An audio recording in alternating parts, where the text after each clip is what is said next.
Përshëndetje. Po vijojmë me përsëritjen për maturën shtetërore në lëndën e gjuhës shqipe. Tema: teksti rrëfyes. Çështjet që do trajtojmë janë: A. Përdorimi i tekstit rrëfyes dhe elementet e tij. B. Struktura e tekstit rrëfyes dhe marrëdhëniet që krijon. C. Karakteristika e përgjithshme e tekstit rrëfyes dhe format e tij. D. Elementet mbizotrues të tekstit rrëfyes. E. Karakteristikat e përgjithshme dhe veçoritë gjuhësore. Fillojmë me çështjen e parë. Teksti rrëfyes ose ndryshe narrativ përdoret në letërsi dhe në kontekstin jo letrar. Ka pasur diskutime të shumta ndërmjet tekstit letrar dhe jo letrar. Dallimi mbetet kundërshtia e vetme ndërmjet elementeve mbizotruese. Teksti letrar bazohet mbi trillimin, kurse teksti jo letrar bazohet mbi faktin. Shkrimtarët dhe autorët nuk kanë qëllime praktike. Në veprën e tyre ata shprehin mënyrën e veçantë të parit të gjërave, duke vlerësuar në shkallën më të lartë formën, pra duke përdorur burimet e gjuhës shprehëse. Teksti rrëfyes dallohet për vendosjen e elementeve kohore dhe hapësinore. Ato kanë një marrëdhënie të caktuar. Teksti rrëfyes ka një strukturë që krijon marrëdhënie varësie logjike, të cilat janë kryesisht marrëdhënie të shkakut dhe të veprimit, pra pasojës.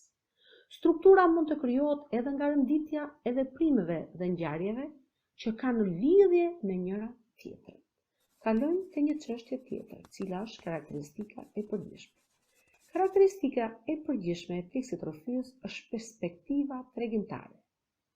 Në jetën e përditshme ne dallojmë lloje të ndryshme të tekstit rrëfyes, si kronika, reportazhe. Format e tekstit rrëfyes janë letrar e jo letrar. Format e tekstit rrëfyes letrar janë format elementare dhe format të përbëra. Te format elementare bëjnë pjesë mit, parraf, fabul e tjerë. Te format e përbëra bëjnë pjesë tregim, novel, roman e tjerë. Tekstin jo letrar e kemi subjektiv dhe objektiv. Në tekstin jo letrar subjektiv bëjnë pjesë biografi, autobiografi, ditar, letër personale. Në tekstin jo letrar objektiv bëjnë pjesë kronik, lajmet në radio e në televizor. Që një tekst të jetë rrëfyes, duhet që në strukturën e tij të përbajë këto element mbizotrues, të cilët janë pyetje të tilla si: kush? Personazhi apo personazhet kryesor të ngjarjes. Çfarë? Veprimet që kryen ai, ata. Ku? Vendi ku ndodh veprimi. Kur? Koha kur zhvillohet ngjarja, veprimi. Pse?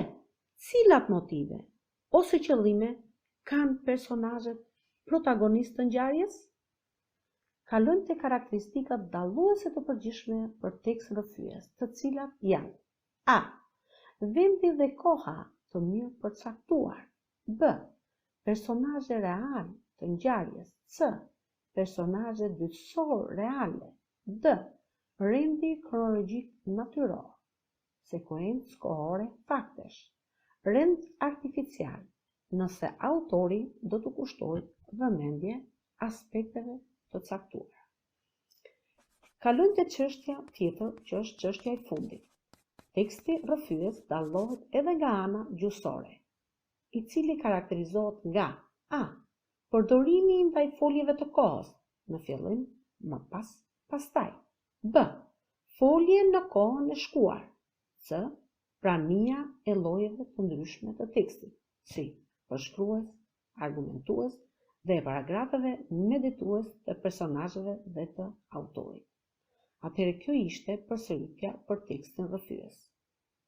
Mësim të këndshëm.